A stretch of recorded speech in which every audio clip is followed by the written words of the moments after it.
Good afternoon to you. Thanks for joining us on the program Flipside, the other side of the news. I'm Daisy Leo-Atsikidi, your host on today's show. So today, we'll be focusing on combating Islamophobia.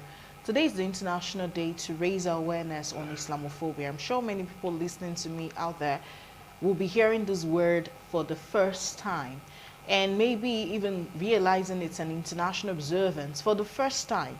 But you know what we do here on Flipside? We bring you the news that hasn't been given enough relevance, and that's why we've created this program. A recent report by the UN Special Rapporteur on Freedom of Religion or Belief found that suspicion, discrimination, and outright hatred toward Muslims has risen to epidemic proportions. And following the terrorist attack of the 9/11 in 2001 and other horrific acts of terrorism purportedly carried out in the name of Islam, institutional suspicion of Muslims and those perceived to be Muslims has actually escalated. In states where Muslims are in minority, discrimination is at its high level there. They find it difficult to access goods, services, finding employment, and even getting education, so the report says. In some states, they are even denied citizenship or legal immigration status due to these xenophobic perceptions that Muslims represent national security threats or even they are terrorists. Muslim women, you know, I'm passionate about women, suffer the most in this hate crimes issue.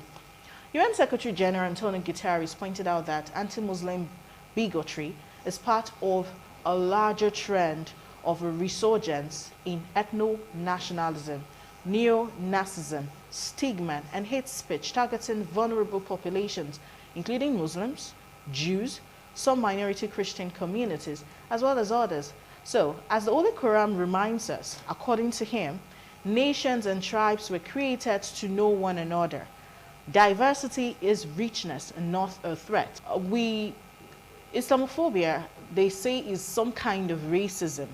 And I know many people are wondering, when we talk about human rights violation that deals with race, we're not talking about religion. But xenophobic attacks, racism, intolerance to minorities, they are becoming real serious. And we need to begin to talk about these things. We need to create awareness. We need to let people know what's going on around them. At least even if you don't take anything from Flipside today, you will learn the word Islamophobia and why we need to put a stop to it.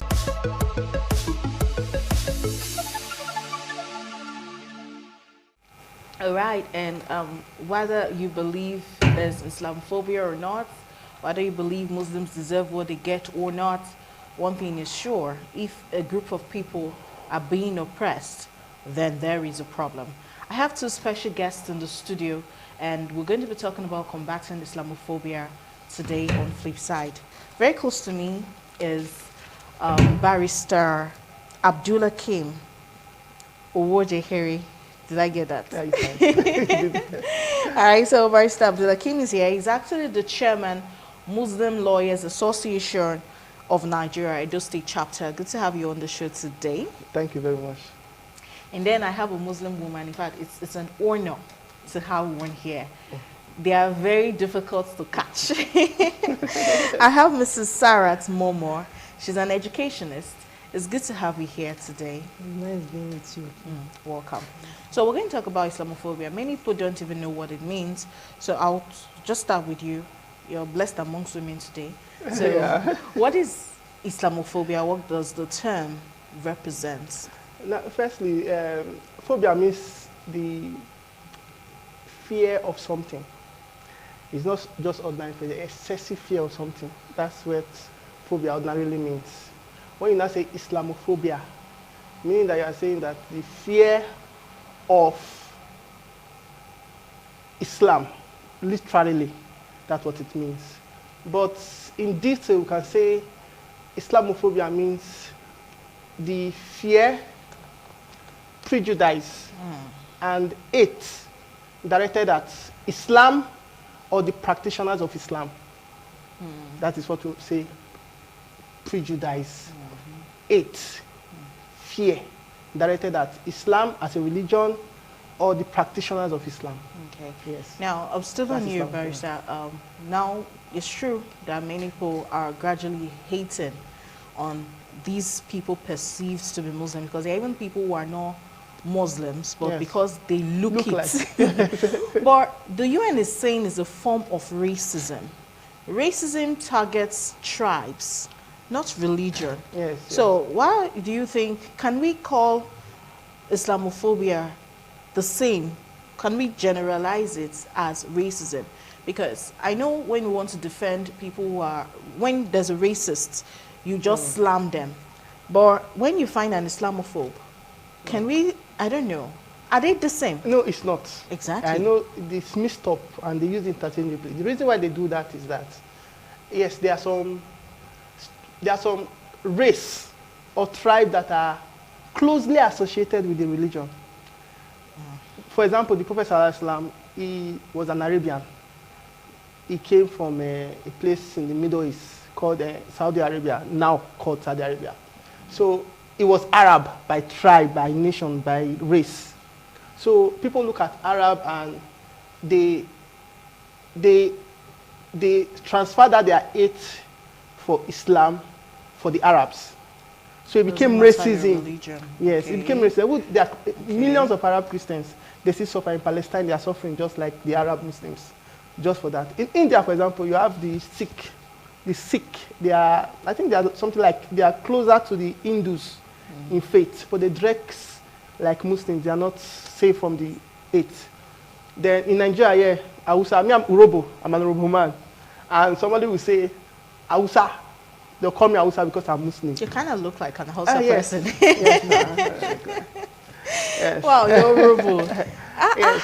Interesting. So they'll say Hausa, refer to you because they've identified Islam with Hausa, the race, the tribe. The tribe. So they can use interchangeably and say, and they direct that hate. Even Hausa, Northerners that are Christians, still suffer the same discrimination that we are talking about.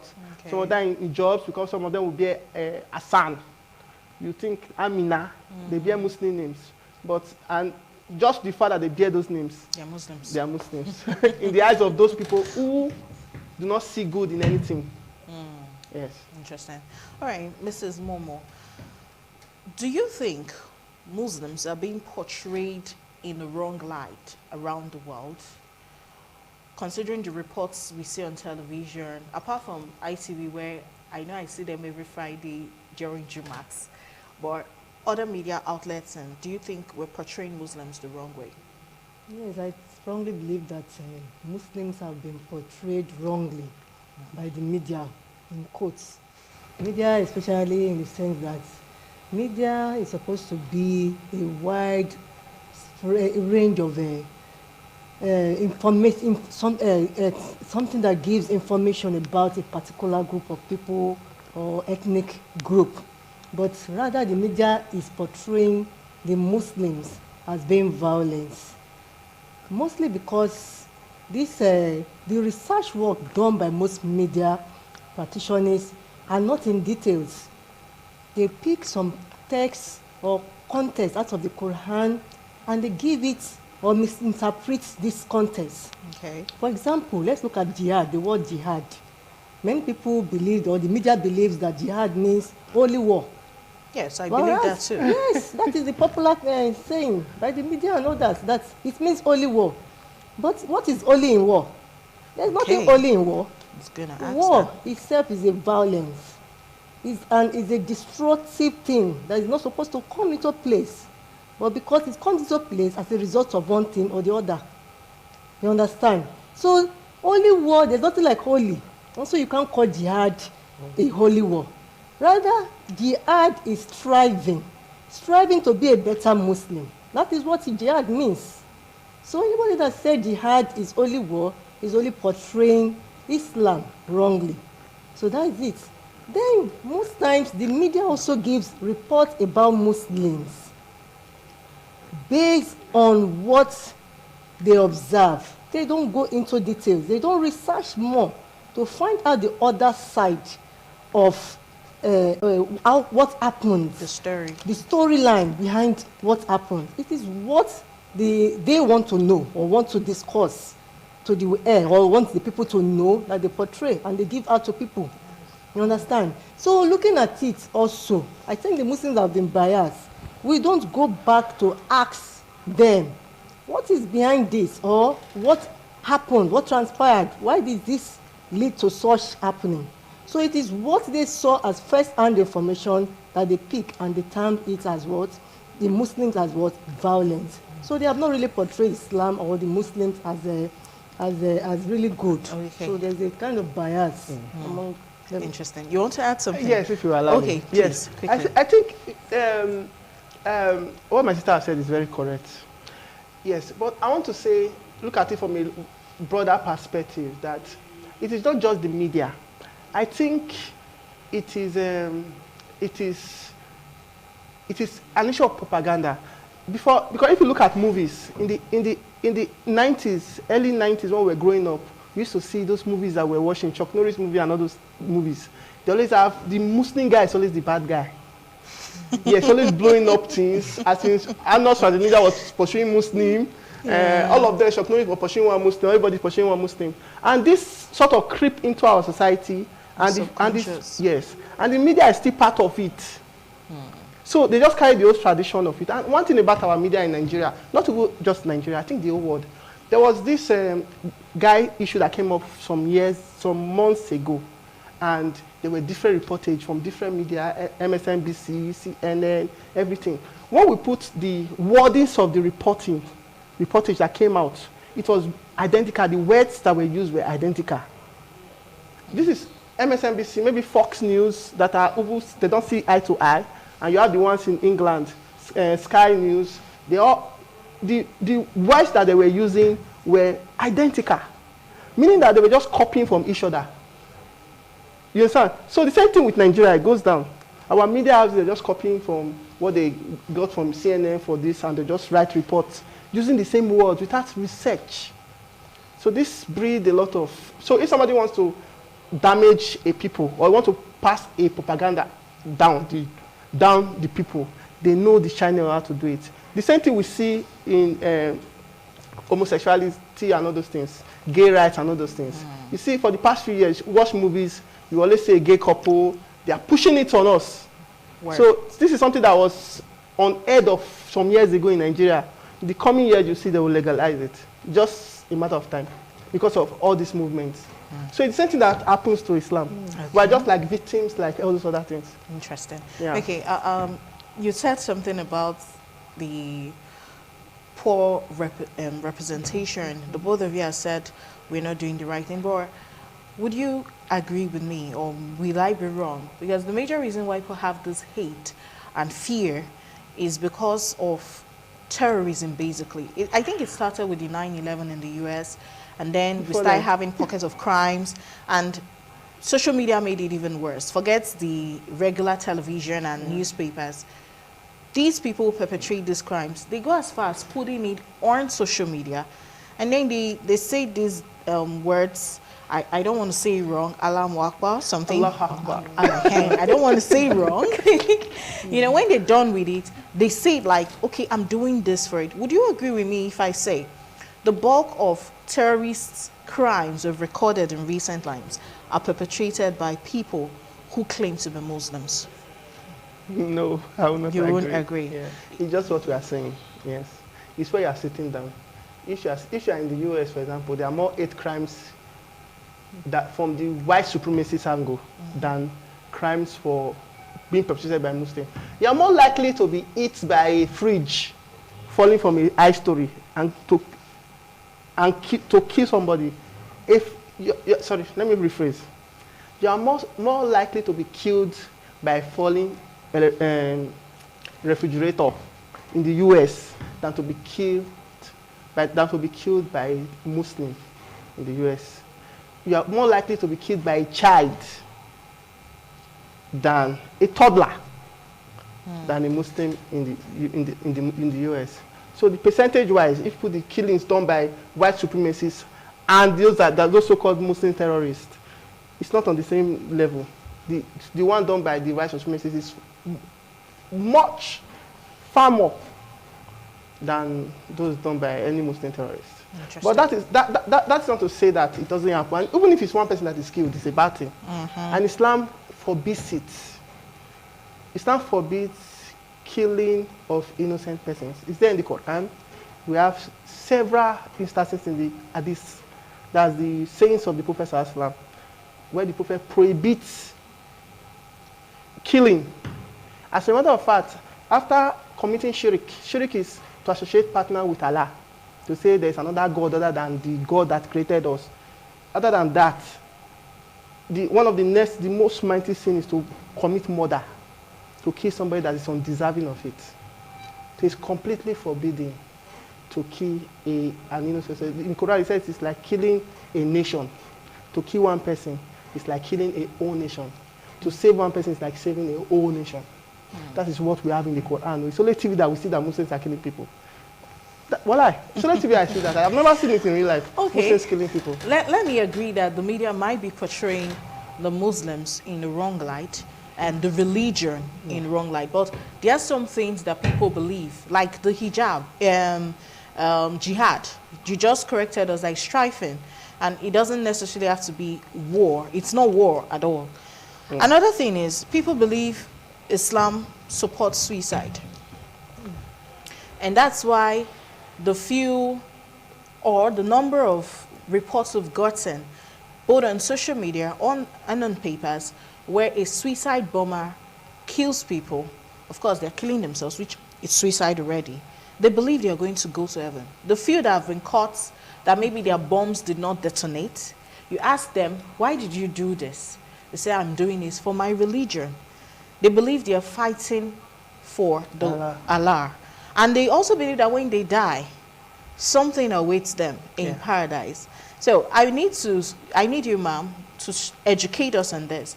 Does Islam support suicide? Is there punishment for suicide? Is it a sin in the eyes of your religion? And when you die from strifing or from fighting for the religion, the virgin thing, is it a misconception? Wow, interesting. Islam never supports suicide and is against it strongly. Even the Prophet, our Prophet Muhammad said in an hadith that do not kill yourself and do not stab yourself. Rather, Allah is merciful. Now you call unto Allah, who is the most merciful God. When it comes to challenges or problems you're having, return back to Him. He is most merciful. Turn back to Him and seek for His help rather than kill yourself. Then there is a saying of the hadith reported by Imam Bukhari, one of the sayings of the Prophet, that if you kill yourself, you find yourself in the hellfire. So that is the punishment. Yes, whoever kills herself or himself because of poverty or as a result of some challenges he or she might have been undergoing, would rather end up in the hellfire. Rather than you killing yourself, why don't you pray to your God or turn to Him and seek for His help? He will make a way out of no way. Where there are no ways, He will send somebody who will come and help you. So Islam frowns at suicide killing. Then those that are using it as a weapon or a tool for terrorism, brainwashing innocent children or boys or young girls, that it is part of Islam. It is never part of Islam. Because what my barrister said, he said, Islam, according to what is one of the sayings of the Prophet, that if you save a life, you have saved a whole nation. A religion that says that if you save a life, have saved a whole nation, why would that religion tell you that committing suicide will land you in paradise? No, there's nothing like that. So Islam does not support suicide bombing. Rather, the person will go to hellfire. And this saying that they are virgins. Yes, it's just more like a motivation. If, for example, you want to go for a tax, you are given a tax, incentive. They will say that this incentive is what? It's there for you. You understand? When you accomplish this task, this is your reward. There's reward for everything. So it's an incentive for those that wants to go for it. And we don't fight except somebody comes to attack us. Islam has taught us more to be what? Patience. Has taught us to be what? Perseverance. We don't attack except we are being attacked. And we don't attack anybody except the oppressors and the aggressors. So our religion is a very simple religion. It has taught us to be more patient and more perseverance. You can't enter paradise if you commit suicide. There's no place, there's no suicide or any place or whatever is being called suicide in Islam. So it is a misconception. Okay. So whoever is using it as a tool or as a weapon to brainwash children, that person is what?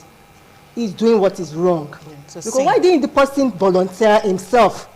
You understand? Why are they using innocent children? So Islam is wrongly what? Portrayed. Whoever those who are using it wrongly do not understand the religion itself. Interestingly, forget I'm tying scarf today. I'm actually a Christian, and we believe in paradise as well. We call it heaven. I think the Jehovah's Witnesses call it paradise. And what my denomination believe we're going to do when we get to heaven is we're going to constantly be in a mood of worship. We're just going to be singing praises. It's just going to be a joyous thing. There won't be marriages in heaven. You just be happy. But what does your religion portray paradise as? Yeah. Because the statement of the virgins is obviously in the Quran.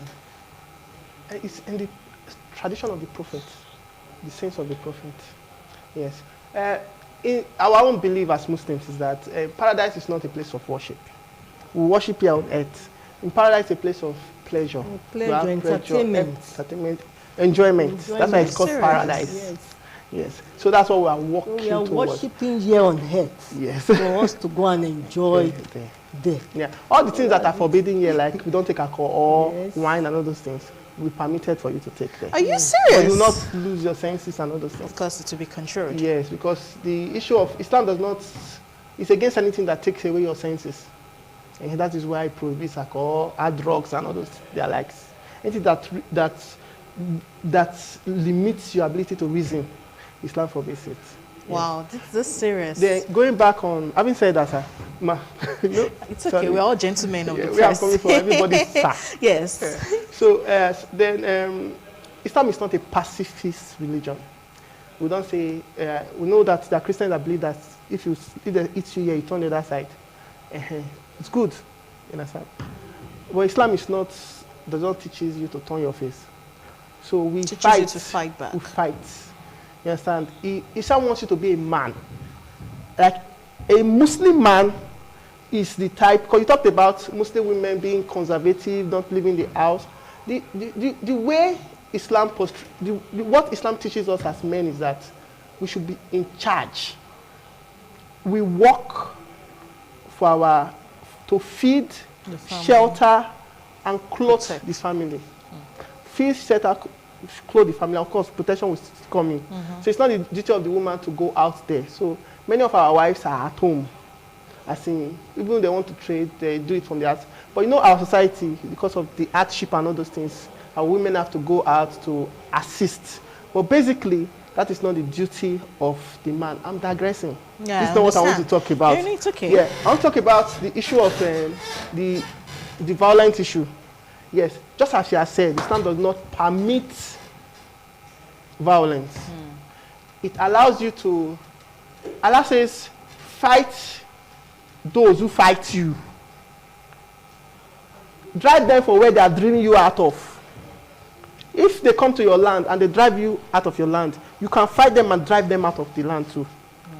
Allah permits us to fight. He said, but do not transgress the limits. There's a verse in the Quran that talked about that. If you look at the companions that with the prophets, their interpretation of that verse, they were saying that the ruling of what the prophet said concerning that verse is that you should not, when you are fighting war, we are not talking about war now, you are fighting war like this Russia-Ukraine war now, anything like that. You don't kill women, you don't kill children, you don't kill those that are not fighting you.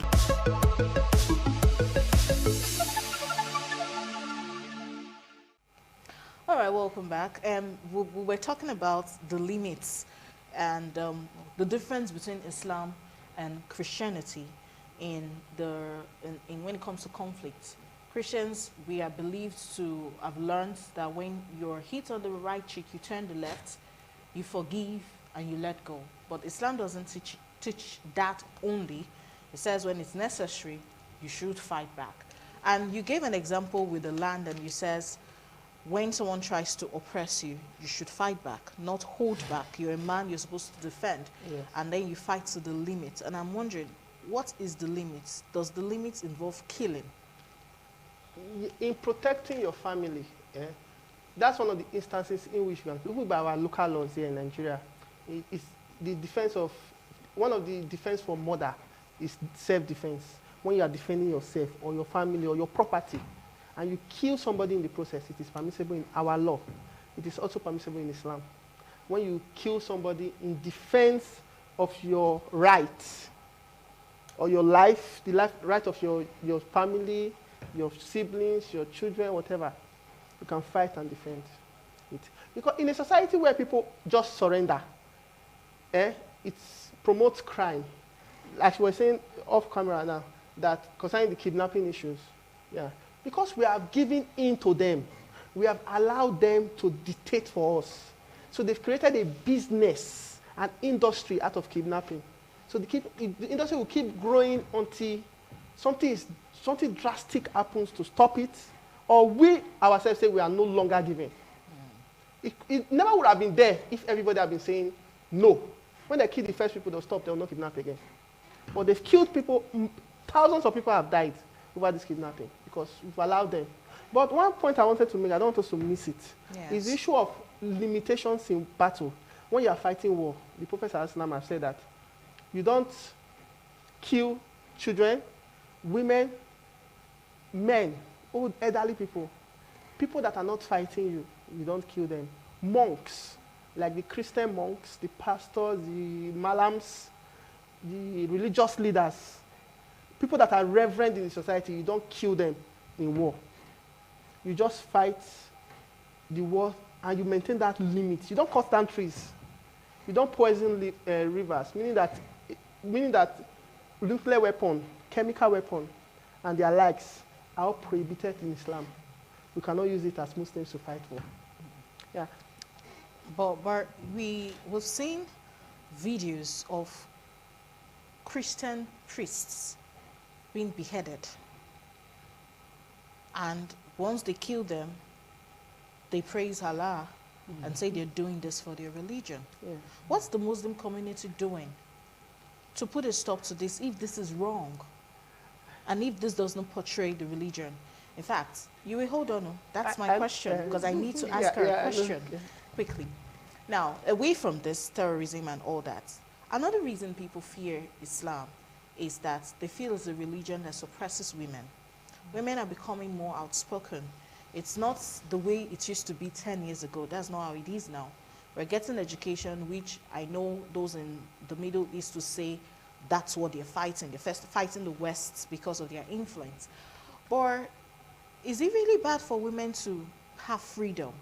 For a woman to say, even if I'm practicing this religion, I don't want to tie my hair cover. I don't want to cover fully.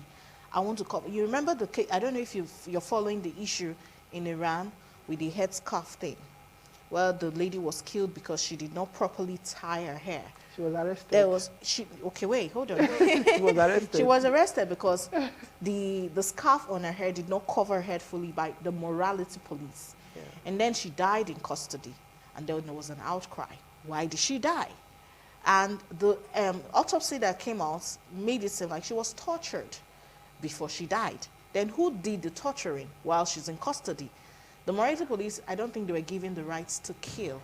And several women have died in the course of this struggle that, in fact, in Iran, some women are even removing their scarves that we don't want to tie. The protest is on, it's something else. But don't you think, do you agree with the modern Muslim women and the modern women saying this religion has too many parts that suppresses us, so we are afraid of it? Firstly, I would like to correct a misconception that the religion permits or suppresses a woman. There is a difference between culture and religion. Many of those things you see on air or happening in our society is as a result of cultural practices which has been attributed to religion. For example, a particular culture may say women should what? Cover up, dress properly. And the religion also talks about the same thing. But because people want to see, people are seeing it as a religious thing, not as a cultural thing, so it is now religion that is portraying or perpetrating the violence against women. They are not looking at it from the cultural aspects of that tribe. Every What tribe culture are you? has. I'm an Esako from Edo State. Are you serious? Yes. Ah, Moma, our people. So people don't see things from the cultural angle anymore. They are seeing it from religion. Everything now is religion. Political wise, it is religion. Socially, it is religion. Economically, it is religion. Is it your culture that made you dress like this today? No. So what I'm trying to say is this, that every culture has its own practices. Religion also has its own practices. Sometimes the religion and culture may go alongside together, may have the same some similarities. You understand? So because some persons want to perpetrate evil out of a culture, they portray it as religion. You understand? Religion, Allah encourage us to what? To dress, to cover up ourselves. It is not that Allah say it is you. If you don't do it, you should be killed or something else will happen to you. It is now you. Do you want to obey your Lord? Do you want to obey your Creator? So many people that dresses like this or like the way I dress choose to obey that commandment of their Creator. You understand? So if it is your own choice, do you want to obey your Lord? If you say you don't want to obey your Lord, then you do as you like. So it is not. There's no punishment for that. There's no punishment for it, but there's a reward for every good action, every obedience to what? To your Creator. Are you sure there's no punishment for not covering your hair? That is why I said that to punish somebody because they refuse to do some certain things, it's like prayer. You understand? Even Allah subhanahu wa ta'ala has commanded us to pray. It is a must. When you get to a certain stage, you must pray. We still see people who are disobedient. They don't pray. So do you not say because they don't pray, we should now kill them? Rather, we should correct them with love, understanding. Gradually, they will come to understand the importance of what? Prayer in their life. The same way a woman who chooses not to dress, you time with knowledge, with understanding. You understand? You keep educating the person, informing them about the importance of obedience, the reason why they should cover. You understand? Gradually, the person will what? Will accept. For example, me, I didn't just come one day and say I'm putting on this dress. It takes time, understanding, knowledge about it. That was what made me to what? To dress. So those people should have informed or be informed, be enlightened about the dress code of the Muslim woman. Why they should what? They should dress the way they're supposed to. They should cover up. So rather than punishing them, they should what? They should educate them and let them be what? Apart from dressing for the women, there's dressing, I'm yet to see a Muslim, a female imam. I don't know if that's allowed. It's almost as if the females cannot stand in front of the mosque and preach.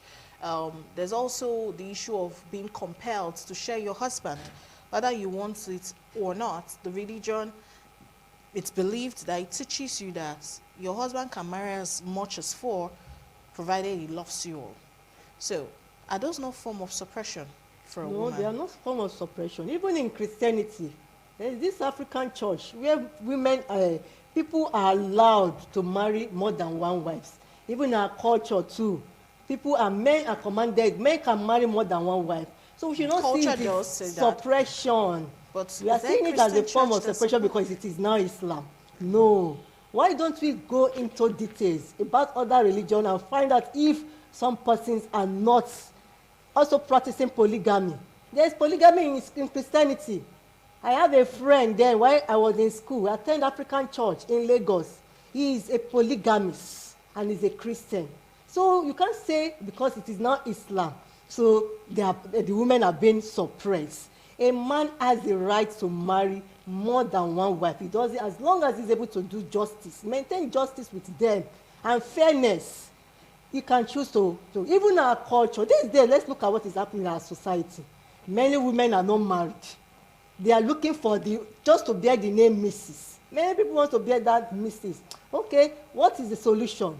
Is it to leave them and they start misbehaving or doing anyhow in the society? Rather, they should look for somebody who can tolerate them.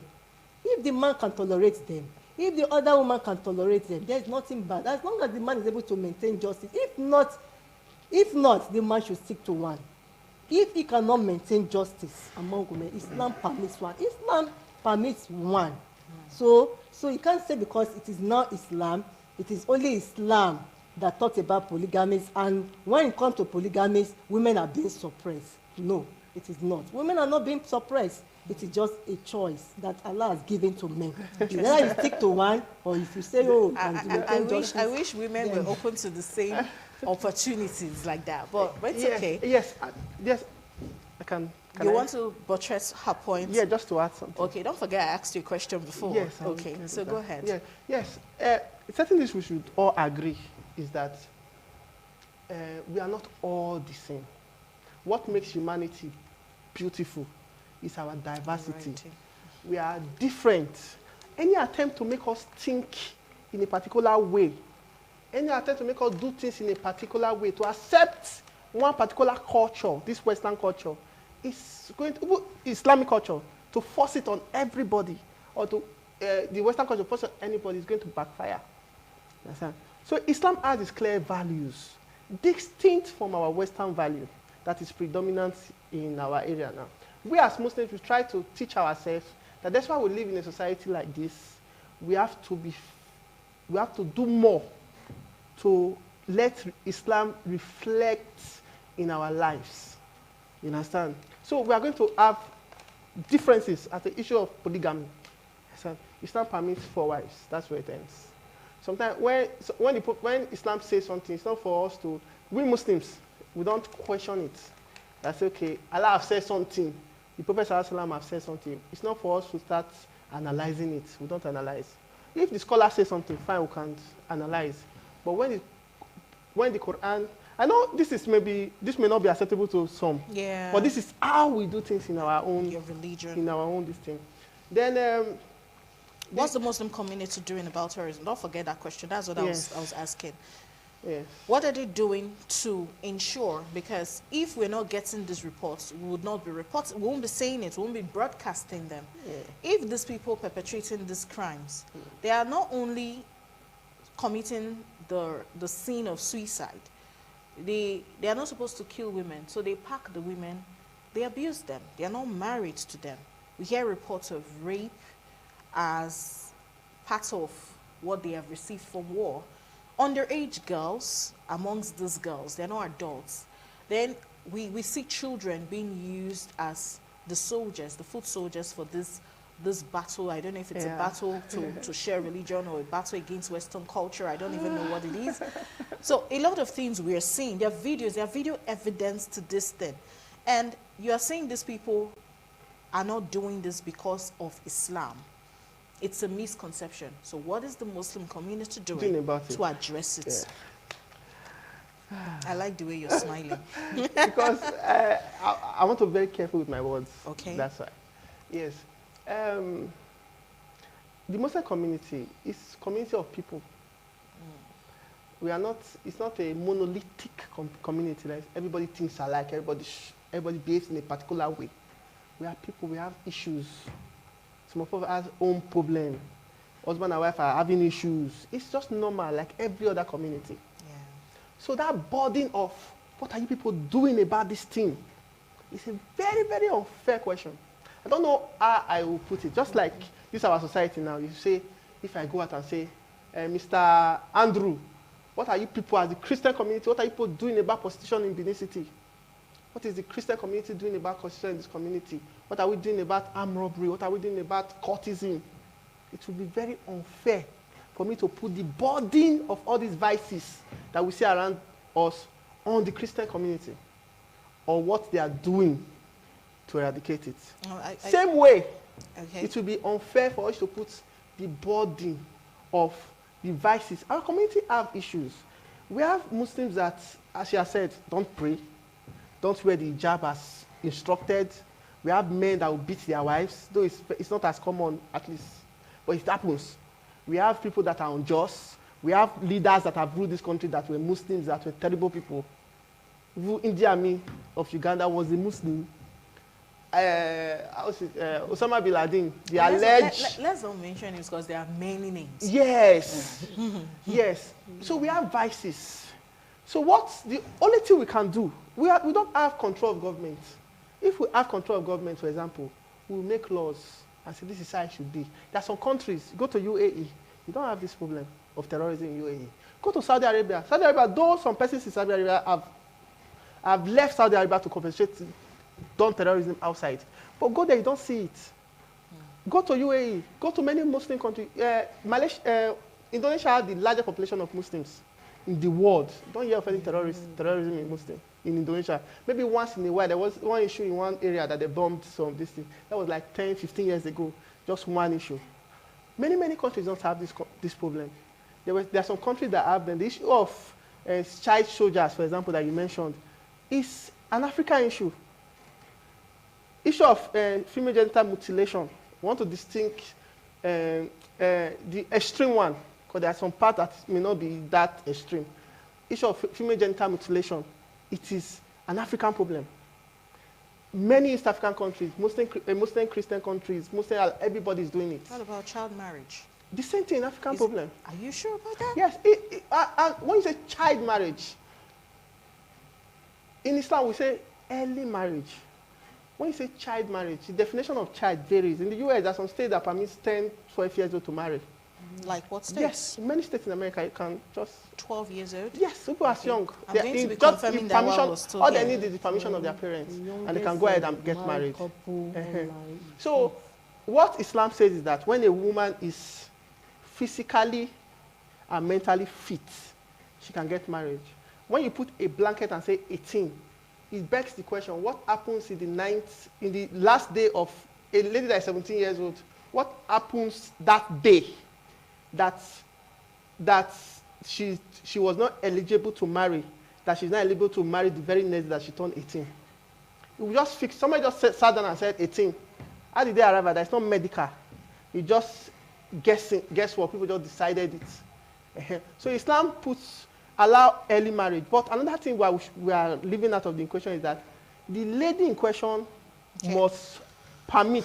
You're not allowed to force her. The information you gave about the US was there are some states, 8 states, California being one of them, says 16 can marry with parental consent, but not as little as 12, 13. Okay. That we see Go further. In Utah, state of Utah, people as young as 12 can marry.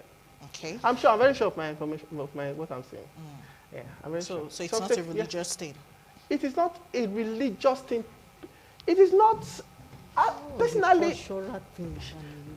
I don't think a lady that is physically fit, she's built physically well, and she's 15 years or she's 14 years, she has every necessary whatever, and she says, I want to get married. I have somebody I want to marry. The father will not say, don't marry. Why? If a lady that is 15 says she wants to marry, and the parents say she's fit to marry, then they should not stop her from getting married. Okay. Let me give you an instance. In my class, I'm a teacher. A girl last term, I discovered she was pregnant through my class prefect. That girl is just 14 years old, and she stopped coming to school recently. So if such child says she wants to marry, we say no, she shouldn't marry. But is she free to get pregnant? So look at what the society the society permits. What do they call it? Social free mixing and abortion and other things, but they don't permit early marriages. Okay. So this thing is more of a cultural thing. All right, we're trying to wrap up this discussion today. We're trying to clear the misconceptions people have. The likely questions, as the discussion is going on, they're already asking and pointing fingers. And I'm glad that we've been able to straighten out some things. This issue about child marriage that we all fear, about many people fear and claim it's Islam. I just learned something today, that even in states in the US, and I even saw several states, I saw as that 13 years you said for females, I've not seen it, but I saw New Mississippi can even permit a boy of 13 to get married with parental consent. So that's something I need to look into. I've learned something about jihad. I've learned something about the paradise that you believe in, and the enjoyment that is in fact, I like enjoyment too. But we're going to start packing our things to leave the studio at this point. I don't know, in conclusion, do you think Islamophobia is something serious in Nigeria? I think it might be common in America, in Europe, but do we have that problem in Nigeria? Are you asking me? Okay. Yes, both of you. Okay. Yes, we do. As a matter of fact, I don't know of any Muslim that has not been called a terrorist. I mean, in short, even as a lawyer, people, my colleague will say, terrorist, Alpha. They'll think it's a joke. You don't joke and call somebody a thief, for example. So that is a form of Insalophobia. The issue of our sisters in secondary schools is also an issue. Primary school, they force them to remove their hijab. You understand? These are young girls that want to wear their hijab. That their religion has said wear, and they say, I want to wear. There's some teachers that say, no, you cannot wear. Why? Those are issues of Islam. Meanwhile, the law, there's a specific court judgment that says the school or the government cannot stop a Muslim child from wearing the hijab. I don't want to get into the issue of hijab today. I held myself back. I don't want to talk about Sharia, and I don't want to talk about the hijab. I'm holding myself. We will not leave here, I'm telling you. We won't leave here at all. Okay, finish your statements. Yes. So that is that. We are called names. We are called names everywhere. It's true. Everywhere we go. So it's a form of Islamophobia, and we are denied employment.